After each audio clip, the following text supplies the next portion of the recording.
خلاص احنا هنعسكروا هنا يا رجاله. طبعا هتسالوا نفسيكم انا جبتكم هنا ليه واخترتكم انتوا بالتحديد ليه. اخترتكم انتوا عشان اخطر مجرمين في موريتانيا، وجبتكم هنا عشان نبقى مطاريد للجبل. ما هو مش معقوله يبقى عندكم جبل من غير مطاريد، ده حتى عيب والله. زي بالظبط كده لما يبقى في كومباوند من غير امن، ينفع؟ والله ما ينفع. قصر الكلام.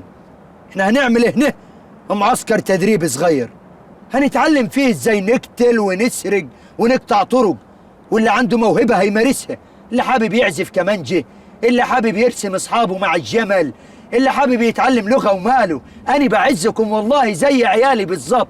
طول ما انتوا بتسمعوا كلامي ومتنحين كده في وشي انتوا حبايبي، انما اللي هيخرج عن طوعي ربنا يسامحه. مش هعمل له حاجه، اصل انا طيب والله. اهم حاجه قلبكم يبقى ميت عشان تنزلوا معايا مصر وتاخدوا بالطار ويايا، وبعد ما تخلصوني من الطار هسيبكم تتدلعوا في مصر. اللي عايز بقى يروح دريم بارك، اللي عايز ياكل من تبستي، اللي عايز يركب توك توك يروح المرج الجديدة ويلف القديمة. علي الطلاق بالتلاتة لظبطكم أحلى تظبيط.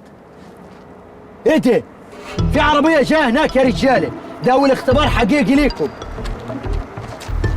ورايا يا رجالة. انزل.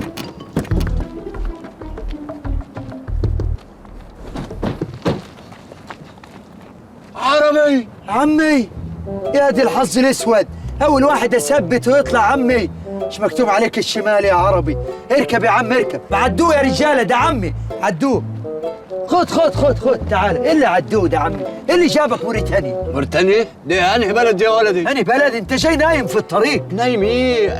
انا جاي اقول لك اني ثبت براءتك. صح والله. وتصالحنا مع اهل عروستك كمان. الله اكبر. وابوك بعتني علشان اجيبك معاي. طب وليه تأخرت في الخبر ده؟ يجي سنتين. ده انا خدت على الناس هنا وعمال اسخن فيهم من الصبح. اقول لهم ايه دلوقتي؟ اقول لهم ايه؟ اي حاجه. طب اركب اركب وانا هتصرف. اركب اركب. ايوه يلا هتفضحنا. اسمعوني يا رجاله، أنا 5 دقايق هجيب كارت شحن وراجع على طول. افتح له اللوك، افتح اللوك. حاجة لمنير بقى على ذوقك. يلا. موريتانيا بقول عليها كده.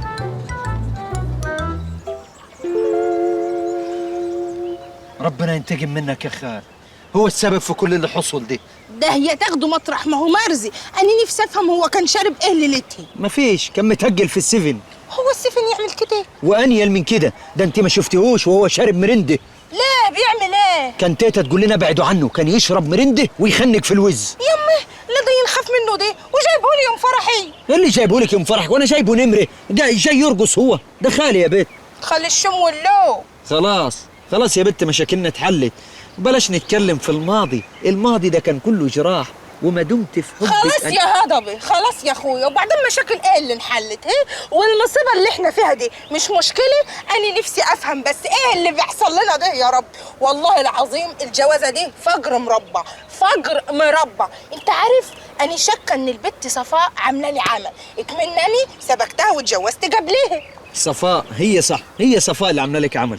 صفاء اللي عندها 7 سنين هتعمل لك عمل. ايوه ما تستهونش بيها، دي صغيره بس كياده. هتكيد منك فيا، كنت بتسرقي منها الزمزميه يا بنت. خلاص خلينا في موضوعنا. موضوع ايه يا اخوي؟ موضوع اللي اي 2 عرايس هيتكلموا فيه لما ينقفل عليهم باب واحد. اديك قلت يا عم الفراج، لما ينقفل عليهم باب واحد، لما يبقى لهم شقه ومقفول بابها، لما يبقى عندهم باب. وانا نفسي القى باب بدل الطل ده. يا رب يا عربي خلاص نفسي بباب. اهدي هقتلك وادفنك هنا. ماله الطل يا بنت؟ تعالي نشوف حته في الغابه متداريه وانا اقول لك ايه القط توت. فيها واكل. فيها واكل؟ ما انت مش هتيجي غير بواكل. تعالي انا ايه هربط لك جزره وانت تيجي ورايا. تعالي تعالي. بقول لك يا بلسم باشا، جبت المسدس معاك؟ اشمعنى؟ بفكر اقتله واخلص من الزن اللي انا عايشه فيه دون. وانت يا بنتي خلاص القتل بقى بيجري في دمك، بتستبيحي ارواحنا. ايوه بص. ايه ده؟ ايه ده؟ ده جماله جماله. قرد لا ده شمبانزي يا جدع قرد. يا عم، شمبانزي اهو. قرد والله، انا كان نفسي فيه من زمان. يا سلام. بس بقى لحسن تكون مفترسه. لا يا عم دي اليفه جدا. اليفه ايش عرفك؟ اه والله هيك. هو انت تعرفها من قبل كده؟ هو حاسس ان في بينا ألفة.